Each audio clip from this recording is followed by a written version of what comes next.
Bueno, gracias, Diego Salama, por estar acá en nuestra segunda temporada de Boosters. Yo estoy muy contento, estamos muy contentos de tenerte acá, así que súper agradecidos. Es una cantidad de experiencia enorme la que tenés arriba, así que vamos a tratar de aprovecharte.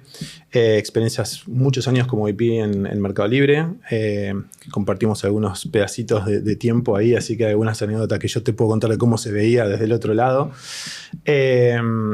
Pasaste por Santander con un cambio tremendo, que nos queremos meter ahí también, en una industria que siempre va a necesitar los cambios que se hicieron y que se van a seguir haciendo sobre esa industria. Meta, creo que subirnos a una empresa como esa y entender un poco cómo funciona desde dentro de Meta no es algo que podamos hacer todos los días. Y ahora en Spin estás. Estoy en Spin. Así que bueno, nada, bienvenido y bueno, contanos por dónde quieras arrancar. Bueno, muchas gracias a ustedes por invitarme. Contento de estar acá y arrancamos por donde quieran. Contanos, yo arrancaría por qué estás haciendo hoy, y después tratar de ir un poco hacia el pasado y contar todas esas experiencias. Bien, bueno, yo estoy viviendo en Estados Unidos, me había mudado por el trabajo en Meta y fui afectado por los layoffs, por los despidos masivos. La tercera ola de despidos afectó al nivel directivo y me encontré de repente en Estados Unidos sin trabajo y me contactaron los chicos de Recarga Pay y un año estuve trabajando con ellos. Y luego me empezaron a volver a contactar de Meta para una posición similar, pero también surgió esta posibilidad en FEMSA Digital, se llamaba en ese momento. Ahora es Spin. Y bueno, FEMSA es una organización mexicana de las grandes empresas, de los grandes grupos. Tiene como 140 años en el país, 400.000 empleados, es gigante. Y hoy tiene 3 divisiones muy grandes, que una se encarga de la distribución de Coca-Cola en Latinoamérica, otra se encarga de tiendas de proximidad, Oxxo, farmacias, estaciones de servicio. Es el retail con mayor cantidad de sucursales en el mundo. Digamos, abren una tienda, te contaba, cada 6 horas. Yo no puedo creer, mientras que dormíamos. No puedo creer. No, es increíble. Una tienda cada 6 horas es que mientras que dormían clavaron una. Y el otro dato así que tienen es que el 95% de los mexicanos tienen un Oxxo a menos de 5 minutos de su casa, todos. Entonces, wow. Son las tiendas de conveniencia, pero también las sucursales de servicios financieros, depositar dinero, retirar dinero, pagar la luz, recargar el celular del país, claro. Básicamente. Tienen más sucursales más que el doble de todos los bancos juntos de México. Claro, ¿sí? Eso te decía, aprovechando absolutamente esa distribución en geografías. Qué bueno. Y la tercera área, de la cual soy el CTO, ahora se llama Spin, se encarga de lo que son las aplicaciones digitales de FEMSA, que una es un app de lealtad, otro es una billetera, tenemos aspiraciones, también estamos empezando a dar micropréstamos. También tenemos una solución de pagos para negocios. Somos como un GetNet dentro de México. Se adquirió una compañía que se llama NetPay, que la administramos nosotros. Y bueno, estamos armando lo que va a ser digamos, sobre lo que ya es el ecosistema de FEMSA, que pensá que toca más de 1 millón de comercios por día en la distribución de sus productos. Y creo que más de 10 millones de personas por día que operan en alguno, que van y compran la Coca-Cola o algún chocolate. Y nosotros tenemos esa información. Y bueno, la parte de Spin, que es de donde soy CTO, es el que construye las soluciones digitales para básicamente esa población. Y cuando surge esta oportunidad, a mí me recordó mucho mi trabajo en Santander, ¿no? Porque FEMSA es una empresa tradicional, ¿no? Y viene de 140 años de historia. Si bien Spin es muy nuevo ahí dentro, encontré los mismos problemas que encuentro en todas las organizaciones, ¿no? De un área de tecnología trabajando en silos, data por otro lado, producto por el otro, negocio por el otro, un equipo de agile coaches que su rol es hacer que los de producto y tecnología se hablen y se entiendan y bueno. Qué raro todo eso, ¿no? ¿Viste? Qué loco. Pero bueno, y a mí no me gusta ese modelo, me ha funcionado mejor lo que hicimos en Santander y bueno, y en OLX y en Mercado Libre y en Recarga Pay. y en todos los lugares encuentro las mismas oportunidades. Y en Meta era distinto. Meta eso lo tiene más resuelto. Ahí vamos a entrar en Meta. Antes quiero sacarte un poco de ahí de la cronología y quiero entrar de costado porque dijiste, yo fui parte o digamos, caí en la ola de los layoffs. No conozco un CTO de todos los que hablamos que pueda admitir francamente esto.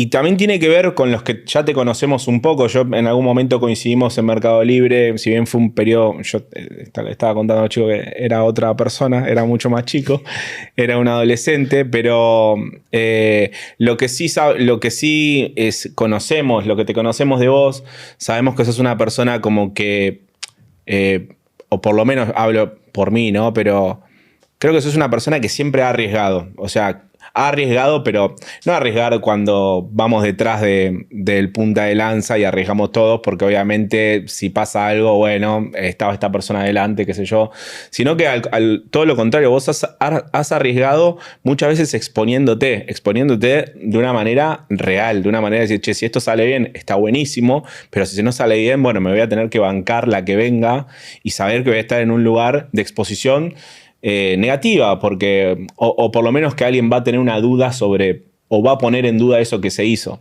Y sin embargo, creo que siempre que has apostado por arriesgar, has logrado resultados realmente muy impactantes, ¿no? Y ahora vamos a hablar de Santander, vamos a hablar de Mercado Libre también, porque yo creo que también vos entraste en una época de Mercado Libre muy bisagra, donde la compañía dejó de ser una empresa y se empezó a convertir en otra, y vos fuiste parte de ese cambio. Entonces, si yo tuviera que englobar esa parte, diría como que claramente sos una persona, un líder que arriesga y sos un líder que te gusta estar en esa posición, o sea, que te gusta ir por el cambio profundo, por el cambio relevante, por el cambio real.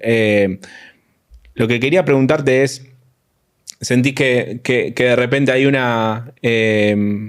el ego se come un poco a veces esas cuestiones que tienen que ver con el no poder admitir una ola de layoff que está explícita en el mundo, porque está en todo el mundo? Recuerdo un post de LinkedIn que pusiste muy, muy copado explicando todo eso. Sí.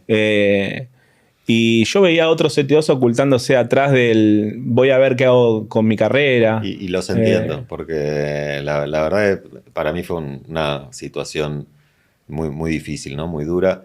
Y fue un golpe al ego bastante fuerte. Es la primera vez que a mí me desvinculan, digamos que no me voy voluntariamente buscando otras aventuras, y no era el momento en el que yo hubiese querido que eso suceda. Cuando yo acepto el trabajo en Meta, además me muevo a otro país, hago todos los trámites, me separo de mis hijos, o sea, realmente cuando sucedió eso fue un golpe muy fuerte.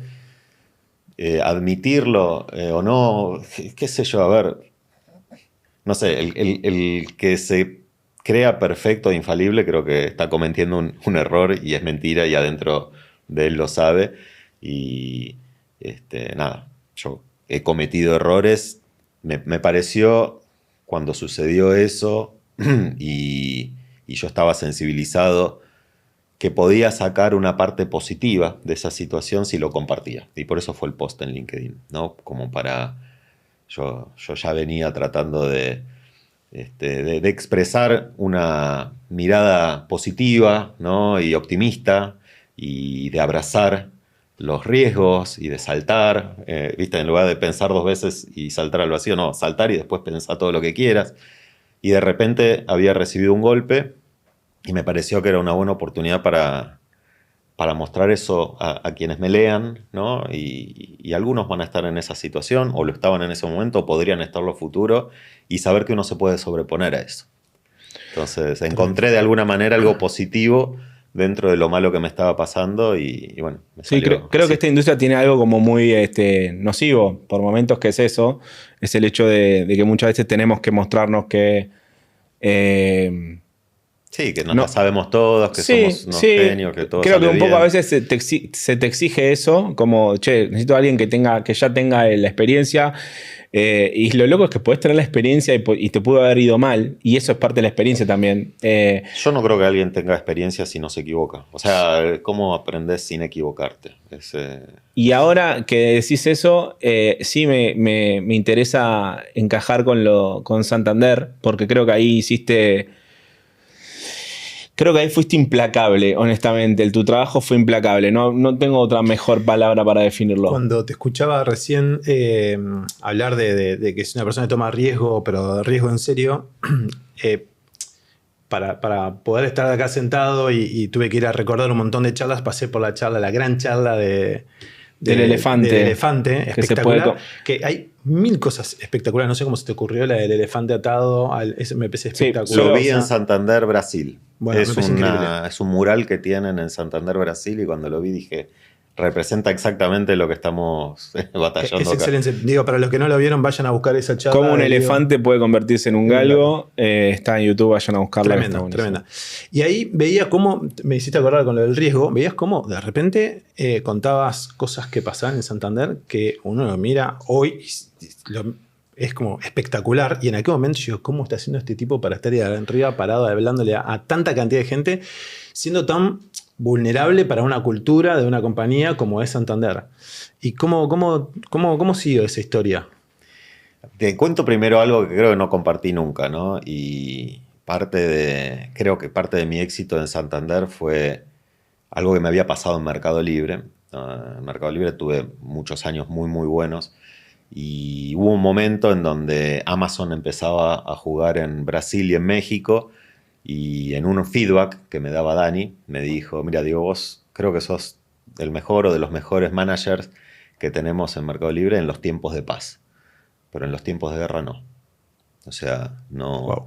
Te falta más garra, más presión, más push. Que mi estilo en general fue siempre más conciliador, ¿no? Pero me quedé con una sensación de, tal vez tiene razón en una parte de esto. Y cuando acepté el desafío de Santander, dije, no me va a frenar nada. O sea, me quería demostrar a mí mismo que podías también ser ese líder en tiempos de guerra con mi estilo. Con tu estilo. Pero que podía dar vuelta una compañía, como decís vos, muy tradicional, localmente en Argentina, muchos incentivos a hacer las cosas de otra forma. Desde el grupo en España, con muchos incentivos a hacer las cosas de otra forma. Pero bueno, tuve el apoyo de mis padres y del CEO en ese momento y del presidente del Santander, y me dieron espacio para hacer lo que yo quería, y la verdad que lo aproveché. Espectacular. Y creo que fue la primera vez, y a partir de ahí lo sostengo, fue la primera vez que dije, voy a hacer lo que creo que hay que hacer sin miedo a que me despidan. Si me despiden, bueno, mala suerte. Pero voy a hacer tal cual lo que creo que hay que hacer. Y te encontrás con tu mejor versión. Porque de repente, es una pregunta, ¿no? Es pero una liberación. Pero vos te sentís liviano, y te bien. das cuenta y ves los problemas y los atacás con alegría y con optimismo y mostrás a las personas la razón por la que estabas haciendo esto, que no es ni para ganar poder, ni para agrandar tu equipo, ni para que te den más presupuesto, claro, ni para que te den el premio del año, no. Es porque es lo que se necesita para la organización, y cuando vos mostrás eso y que tenés una visión y las cosas empiezan a funcionar, los equipos te acompañan. ¿Sentís ahí que cuando, como un despertar, ¿viste? Como un clic haces en un momento y que después no te puedes bajar? Porque cuando decís, voy a hacer lo que pienso que es mejor, no importa si me despiden o no, porque voy a morir con la mía. Eso sería como en el lunfardo porteño rioplatense, sería como, voy a morir con la mía. Después no te puedes bajar de eso. O sea, una vez que vos probaste y cruzaste ese umbral, después es muy difícil como decir, bueno, ahora tengo como que... Porque ya sabés que eso es lo que de alguna manera te hace que vos seas eficiente o que puedas ir a buscar ese resultado. No, pero lo disfrutás. Nunca se me ocurrió, una vez que entré en ese modo, nunca se me ocurrió, perdón que dije la palabra modo, no estoy hablando del producto, pero nunca se me ocurrió cambiar y volver atrás. Y cuando decís, voy a hacer lo que creo que es mejor, hay que agregarle, voy a hacer lo que creo que es mejor para la organización. Exacto, ¿sí? exacto. Y y la gente te empieza a seguir. Entonces, después hay tanta energía fluyendo en esa dirección. ¿Y cómo haces para caer en un grupo Santander? Tipo, es como, si pensamos como lo más grande es incluso más grande. O sea, es como... Es gigante, gigante. Es una organización gigante. Que después tuvo en Meta, ¿eh? Por eso, pero son, más gigantes. Son drivers distintos. O sea, es como que uno nació con el monopatín eléctrico y el otro venía con el carrito de rulemanes que había que tirarlo de una rampa para que agarrara velocidad. O sea, son como distintos, ¿no? ¿Cómo caes en ese lugar y decís un día, o sea, ¿por dónde arranco? Es paso a paso. Tenés 1000 oportunidades para arrancar, ¿no? Con lo cual, la verdad que creo que el tema es decir, bueno, cada obstáculo que me encuentre me voy a dedicar a resolverlo. Tratando de salir exitoso en la mayoría de las situaciones. No en todas salís exitoso en el primer intento, pero no te diría que hubo una cronología. Lo primero que yo intenté hacer fue conocer a mi equipo de tecnología, conocer a mis pares, conocer a la gente de España. Y bueno, y ellos habían contratado en ese momento, yo tenía el pelo largo, estaba tatuado, había empezado a ir en bermudas al banco. Ellos habían contratado estos, ¿no? Y lo que necesitaban era que los ayude a encender esta chispa de la transformación. Y era lo que yo quería hacer. Y bueno, de repente veía cosas que en tecnología funcionaban mal, iba y las arreglaba, y de repente funcionaba mal la relación de un área con otra, iba y lo arreglaba. De repente había un líder que era nocivo, lo sacaba, y de repente veía un líder de otro equipo, que no era ni mi área, que era nocivo, y iba y proponía sacarlo. Y otros que veía que eran muy buenos, proponía ponerlos en un rol de más responsabilidad. Y era eso, todos los días una oportunidad, y no dejarlas pasar. No sé, tengo montones de anécdotas. Una, me acuerdo que, no sé, había que comprarme mi celular para el Santander y estaban demorando en darme mi celular de la empresa, ¿no? Entonces vinieron, no, como vos sos gerente principal, te lo compramos y hacemos otro circuito. No, pará. ¿Por qué se está demorando esto? No, porque la aprobación, compras, los comités. Pero te compramos el celular, vamos, lo compramos en Mercado Libre. No, o sea, voy a esperar, pero arreglemos ese proceso de compras. ¿Por qué demora para un celular? Y porque todas las compras tienen que aprobarse, todas las de $600, de la misma manera que las de $600.000. Sí, bueno, eso está mal. Claro. Y bueno, pero es así. Bueno, vamos a cambiarlo. ¿Con quién hablo? Claro, no parabas. Con el gerente no de compra, va al gerente de compra. Es así. ¿Por qué es así? Porque el grupo lo dice. ¿Quién del grupo? ¿Con quién voy a hablar? Claro. Con fulano. Voy a hablar con el del grupo. La entidad. Es así.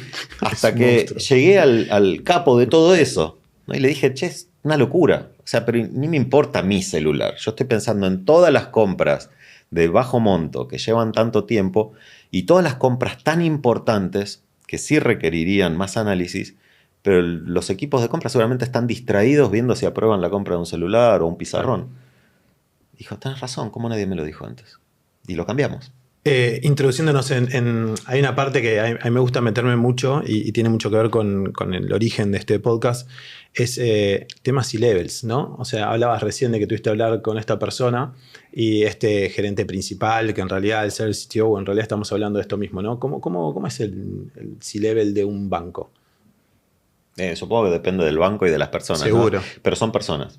Entonces, quienes ocupan esas funciones son personas como cualquiera de nosotros, con una experiencia más que otra, con un modo de liderazgo, pero para mí mi forma de abordar a un C-Level siendo parte de eso es, los siento que son mi equipo.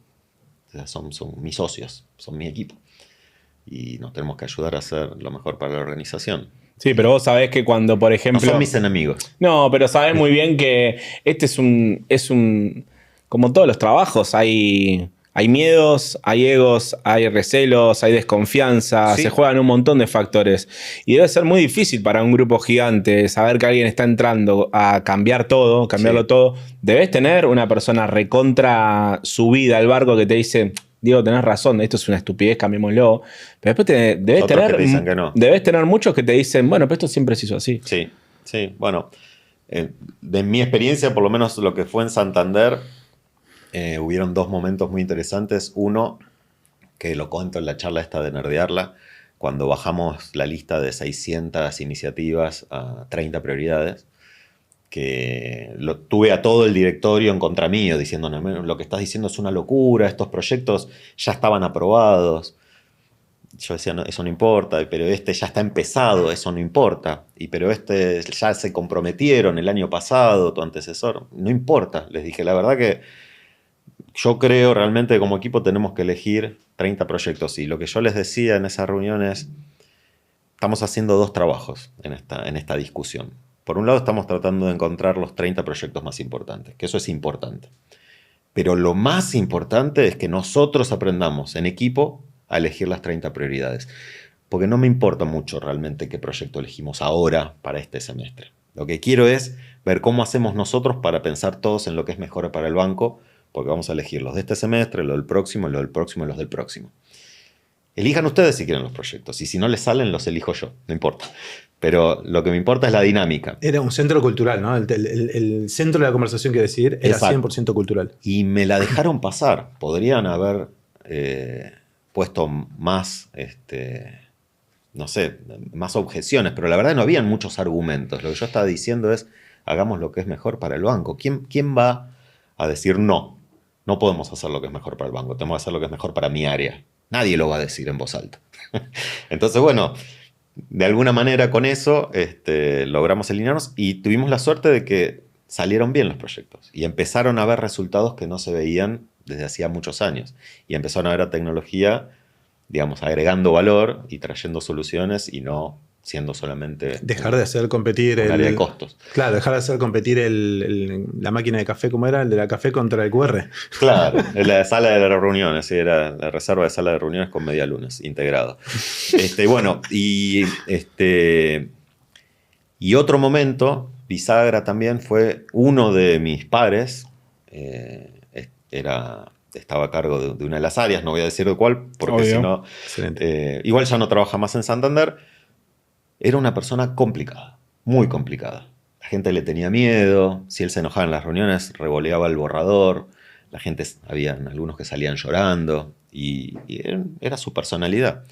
Y teníamos que hacer un proyecto en conjunto y él no colaboraba, la verdad. No daba la información, no facilitaba, era para el banco, pero le estaba quitando protagonismo. Sí, tenía de alguna manera él atado una parte de los modelos que dependían de él y de su equipo y eran los únicos que lo podían generar y esto de alguna forma iba a facilitar que más personas de la organización accedieran a esa información. Y bueno, nada, tuve finalmente una charla muy directa diciéndole, mira, no podemos trabajar así. O no lo hago el proyecto y jugátelas, o lo hago. En ese momento yo tenía la validación del CEO. Él me había dicho, si vos me decís, Diego, desvinculamos a esa persona. Y yo dije, no, porque en otras cosas que él hace es muy bueno. Y además yo creo que cuando uno utiliza su poder de esa manera, en realidad pierde poder y pierde liderazgo. Entonces dije, no, la verdad que no, tenemos que encontrar la manera. Y bueno, y la encontramos. Finalmente la solución fue una persona de su equipo y de su confianza, la trajimos a tecnología y lo puse a liderar esta iniciativa. Entonces eso aflojó. Qué buena jugada. Aflojó un poco todo y bueno, y fluyó. Mira qué buena jugada. Y salió. Qué importante que es la sinergia entre las áreas, ¿no? O sea, por eso siempre me enfoco en esto, ¿no? En cómo hacer para que el rol del CTO pueda fluir con toda la compañía, haciendo buena sinergia con el equipo de, no sé, con el CFO, con el CMO, con el CHRO. Y en este caso, encontrar estas fricciones y poder desarmarlas, ¿no? Que sí. ¿no? Es tremendo desafío. Más una corporación como esta que estamos hablando recién. El otro día salió un estudio que decían que los high performers, o sea, las personas que performan bien en compañías, contagian como performance en un 15%. Y los detractores, o sea, los que van para atrás, contagian en un 30%. Wow. Ah, ¿sí? O sea, las personas negativas restan hasta el doble de lo que una persona positiva le suma al equipo. Y yo creo que podría ser más incluso porque el problema más grande del detractor que resta es cuando la organización ya se dio cuenta de que eso está pasando y no hace nada. Exacto. Entonces ahí es como encima esa persona está validada. Claro. Entonces eso creo que... Nunca lo había pensado. Es más fácil ser detractor, ¿no? Porque generalmente soy detractor sobre un hecho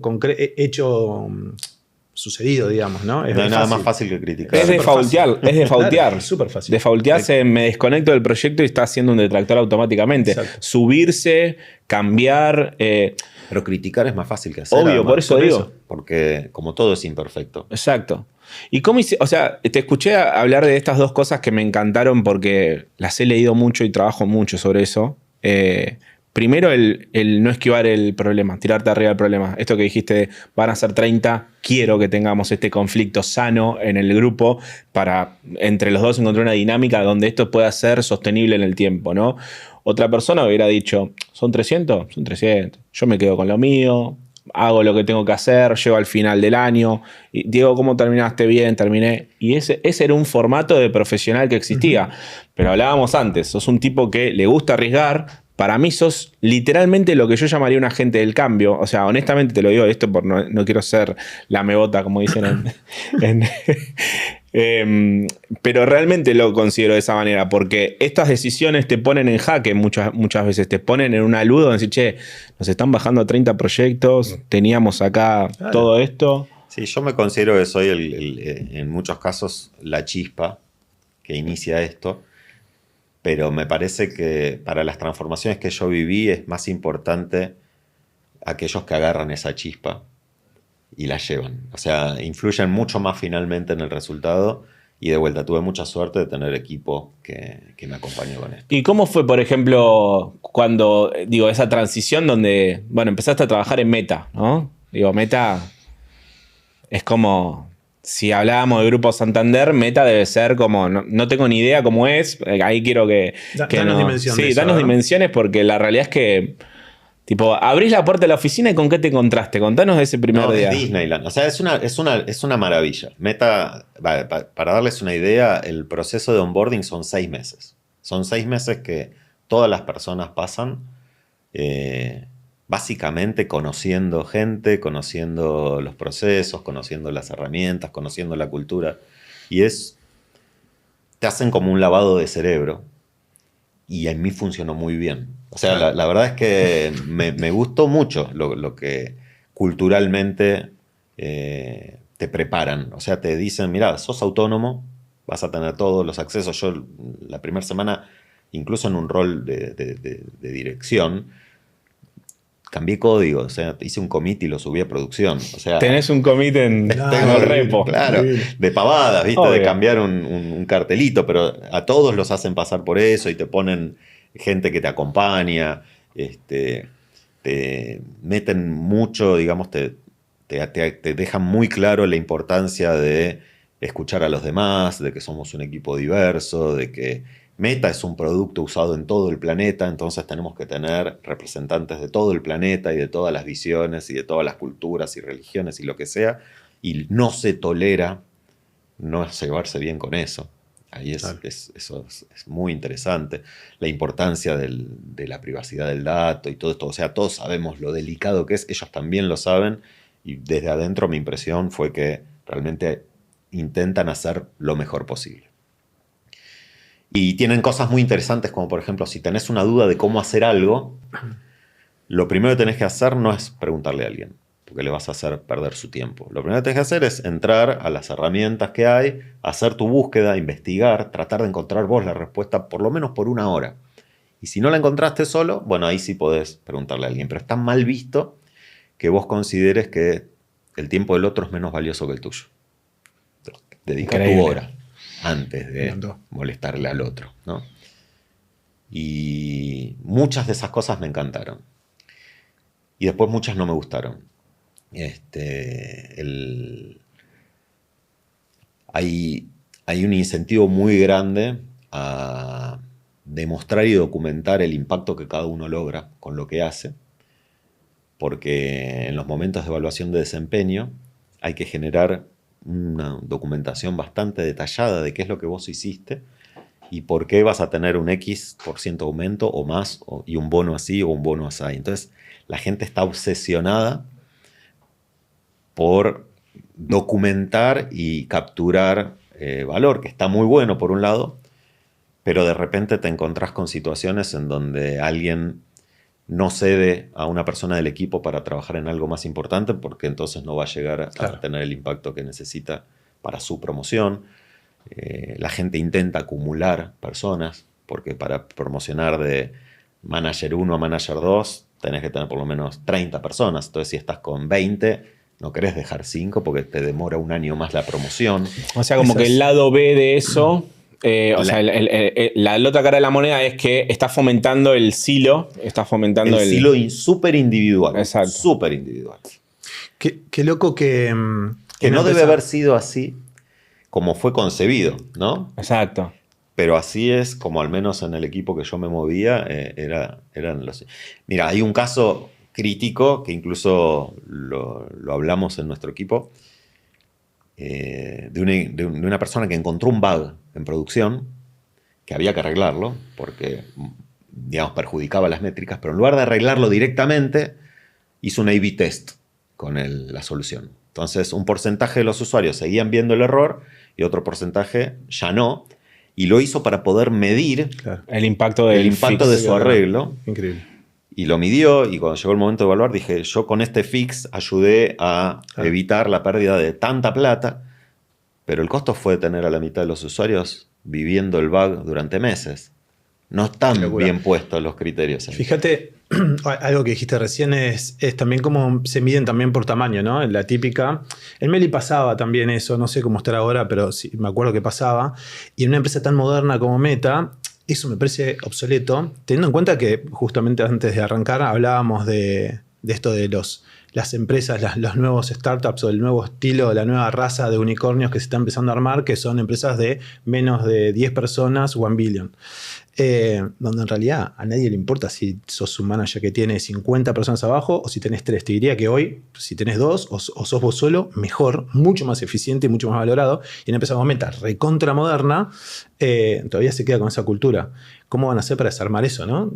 Con este tamaño de empresa. Pasa que está atado a la compensación, está atado al bono. ¿Cómo es además un tremendo pedazo de framework en un tamaño de empresa como esa? Y no es fácil porque imagínate que no lo hicieses y dijeses, listo, cantidad de equipo no es más una variable para considerar el rol. Uh-huh. ¿Y entonces cuál es la variable? O sea, el impacto podría ser, no se me imagina. ¿Cómo comparás el impacto de 5.000 directores entre ellos? Para ver quién tiene que ser VP. Tráeme ChatGPT 5 minutos a ver si me puedo ayudar. No, pero entendés, es muy difícil. Muy difícil. Entonces super, que depende del jefe de cada uno. Claro. ¿Cómo haces para que eso sea equitativo también? Además, algo muy interesante en Meta, que es súper interesante, que es que las personas asumen un rol, no para ese equipo, es un rol para la empresa. Porque la gente puede cambiar de proyecto todos los años si quiere. Entonces ellos se tienen que asegurar que alguien que llegó a un nivel de Manager 2 pueda ser un Manager 2 efectivo en cualquier equipo de Meta. Entonces, claro, lo que digo es, hay que ver cómo se aplican los criterios, pero entiendo la necesidad de poner algunas reglas. Exacto. El tema es evitar que se haga gaming de system, ¿no? O que se hagan trampitas. Sí, creo que no hay bala de plata nunca, ¿no? No. Todo tiene su trade, todo tiene su lado B. A veces lo que se hace, lo dijiste antes, lo que se hace mejor para un momento, después termina escalando mal.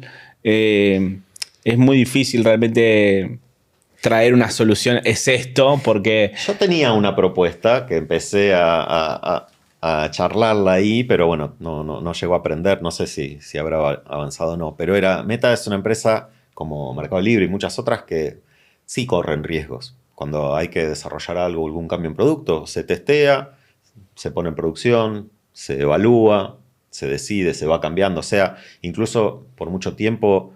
Creo que era el moto, ¿no? De Meta, de break things, pero rápido y arreglarlas. Y lo hacen con el producto y no lo hacen con la gente. Entonces yo creo que ahí lo que les falta es, demos un poco más de libertad en que los managers den las promociones, den los aumentos, que sea responsabilidad de los líderes en mayor medida. No pasemos 3 meses al año armando los documentos de evaluación de desempeño para que sean perfectos. Claro. Si el otro admitimos que estamos en un beta continuo. Exacto. ¿Por qué no podemos estar en un beta continuo con la gente y luego medir, evaluar? Si vemos que una persona no se desempeñó bien en su rol, ver, bueno, ¿y quién fue el que sugirió la promoción? ¿Y esa persona que sugirió la promoción se equivoca constantemente? ¿O el que contrata se equivoca o le pega? Es muy Hay un efectivo. patrón en Claro, la decisión. miremos los datos, veremos Exacto. qué pasa y lo vamos a ir corrigiendo con el tiempo. Tal cual. Y toleremos una pequeña imperfección momentánea. En ese tamaño de empresa, ¿qué oportunidad tenías de que esta u otro tipo de propuesta escalara a un nivel? Ahí escala todo de abajo hacia arriba, así que lo que yo tenía que hacer era escribir un documento, publicarlo, compartirlo con mi equipo, ver qué pensaban, si ellos estaban de acuerdo lo compartían. Ahí era muy difícil encontrar creo que tenés que llegar a los fundadores para encontrar un líder que tome una decisión top-down. Y eso también creo que es una falla. O sea, creo que es muy lindo y en general en el 80% de los casos funcionan los equipos que generan todos los estímulos, pero en un 20% de los casos una decisión top-down puede ayudar a ganar muchísimo tiempo. Y acá había que escalarlo mucho. Yo lo escalaba a mi jefe, que no se la jugaba, lo escalaba a su jefe, que no se la jugaba, y lo escalaba al jefe del jefe, y bueno, ya era la mano derecha de y eso, y eso decís que eso le sirve para algo. O sea, hay una parte donde en realidad capaz que tener ese tipo de dinámica, capaz que en contrapartida tienen mucho más micrófono puesto los ingenieros. Sí. A ver, para las cosas del día a día está buenísimo cuando es una mejoras incrementales de algo que ya existe, funciona, fluye, no necesitas que nadie te dé dirección, cada uno está persiguiendo la mejora, pero cuando tiene que ser una disrupción, claro, que es muy difícil, ¿no? Y hay más riesgo, y no, los equipos, si le alcanza mejorar un 10% la métrica para el bonus. ¿Por qué voy a hacer algo que puede salir muy mal o me puede multiplicar por 100? Bueno, a menos que seas un Diego Salama y que venga ahí a... y se la juegue, ¿no? Se la juegue, claro. Te iba a decir que... ¿Cómo fue esa sensación de... No sé, llegar a meta es como debe ser un sueño cumplido o lo más cercano a eso? ¿Cómo fue el después de eso, ¿no? Cuando viste que hay un momento donde estás como con una exaltación, estos meses que estás onboarding, estás en flores. Después, bueno, es un trabajo, ¿no? Como cualquier otro, con otros desafíos, con otras características, pero no deja de ser un trabajo. Sí. Me imagino que te llovían mensajes, ¿viste? Lo que hablábamos antes de... En algún capítulo habíamos hablado de que cuando estás en la cresta de la ola, todo el mundo te llama, che, Diego, esto, che, Diego, pa. Entonces, ¿cómo manejás todo ese huracán de cosas que te pasan, ¿no? De recibir los mensajes, de saber que estás en un buen momento, que ya estás en un buen lugar, tener el desafío de tener que rendir, porque obviamente estás en un lugar que te expone. Y el cagazo. Y el cagazo, sí, no lo quería decir así, pero sí, ¿por qué no?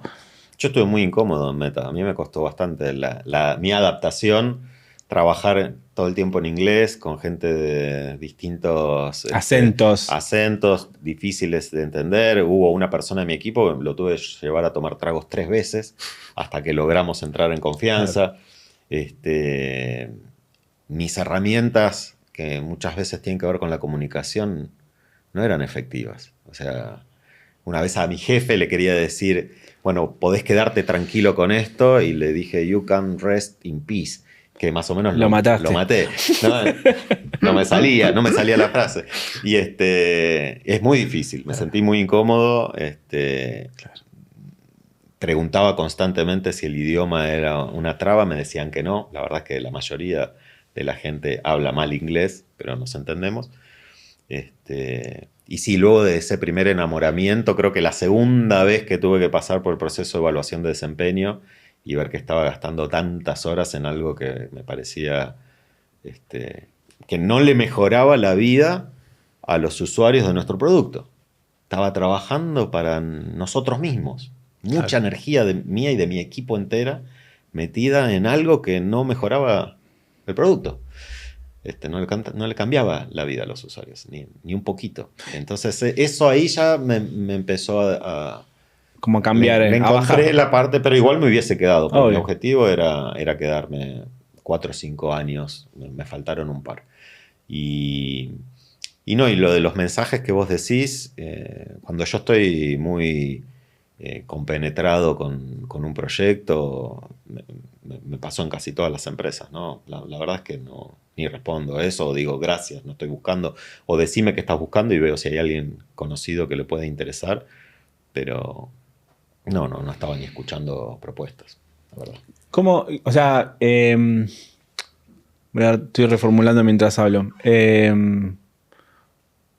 ¿Sos de meterte en lugares, no voy a decir hostiles, porque no son hostiles, pero sí difíciles? O sea, donde dijiste, estaba incómodo, ¿viste? Y creo que estuviste incómodo en todos los trabajos. O sea, buscás la incomodidad. Sí, creo que es lo que nos hace tratar de mejorar. Ojalá pudiese hacer lo mismo en el gimnasio, pero para aquellos que tienen la constancia de entrenar, y es incómodo, y duelen los músculos cuando los vas desarrollando, y al principio no te sale, y cuesta ver los resultados, y... ¿Te llevas bien con ese...? Laboralmente me sale mejor que con el entrenamiento. Bien. Pero sí, laboralmente es algo que me gusta, y elijo hacerlo, y bueno, cuando tengo desafíos que aparecen siempre, los suelo ver como una cosa buena, ¿no? Como a ver, me están pagando para arreglar eso. Y nada. Me quedé con algo que también escuchaba en la charla de Santander, que era buscar ese blockbuster, ¿no? Seguís buscándolo, porque son etapas, ¿no? Hoy capaz que estás en algo así o no tengo idea. Sí, a ver, por eso agarro también este rol en esta empresa, en este momento. Yo creo que hay un montón de organizaciones que si no logran cambiar el chip, para mí desaparecen. Y es solamente una cuestión de tiempo. Y bueno, en su momento en la charla yo veía que eso pasaba en la banca y va a pasar en la banca. No sé cuántos años va a llevar, pero me imagino que eventualmente el banco va a ser el banco de Google o de Apple o de Amazon o algo así. Por lo menos el frontend, ¿no? Yo creo que el backend van a seguir siendo los bancos actuales que van a tener que estar lidiando con los reportes, con eso, van a ser los que gestionan, pero el contacto con el usuario, el engagement, la parte divertida, digamos, del producto, creo que la van a hacer otras empresas o alguno de estos bancos que logre dar este salto que por ahora solo lo vi en Capital One y tal vez en alguna parte en JP Morgan, pero poquito. Y no lo veo en ningún otro. Bueno, Nubank, bancos nuevos puede ser que... Claro, pero ya nacen así. Sí, ya nacen. Pero... La transformación de esos monstruos es otra cosa. Por eso la pregunta es el blockbuster, ¿no? Esa industria, yo sigo viendo... Y ahora va a pasar con la educación, por ejemplo. Uf. Otra. Creo. Sí, ojalá que pase. Ojalá. Porque no ha cambiado hace 30 años. Y no hay alternativa. Y Jenny Ailes ha planteado un reto gigantesco a todos nosotros, ¿no? Sí. No sé cómo va a ser. Che, estamos llegando al final del capítulo y se nos pasó súper rápido. Yo me quedé con 4.000 preguntas para hacerte, pero bueno. Bueno, puedes hacer 2. Priorizar. ¿Qué preferís, tener suerte o ser talentoso? No, a ver, me gustarían las dos cosas. No, pero tenés que elegir. Me gustaría ser más talentoso. Bien.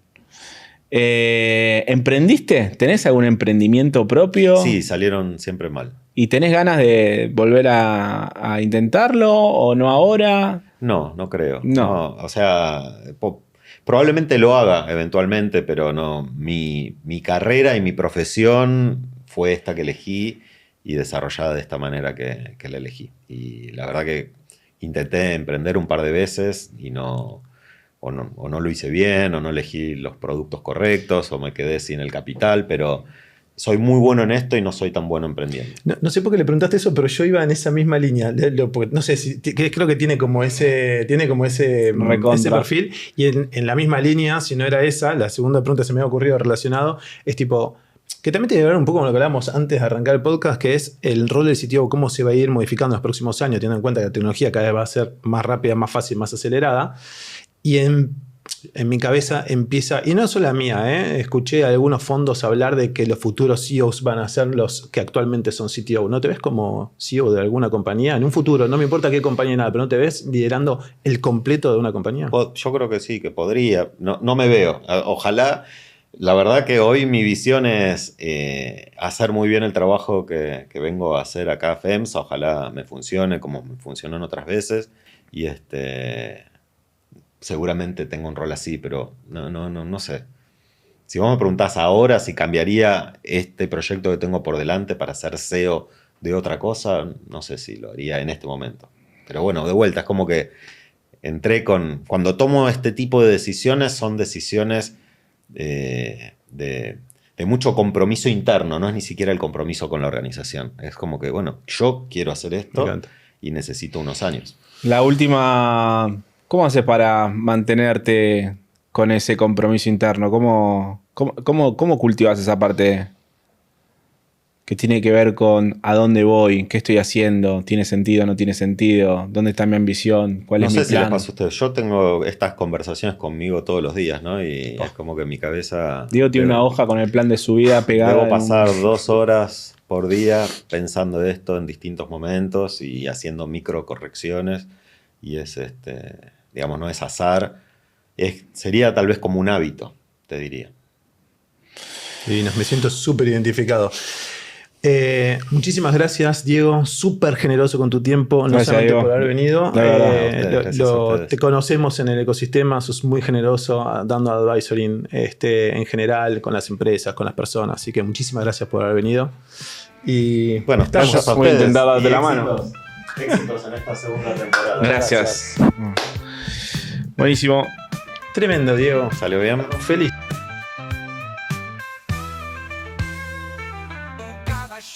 Hay un camino, una chispa para emprender, un puente nuevo por crecer y un sueño en cada destino.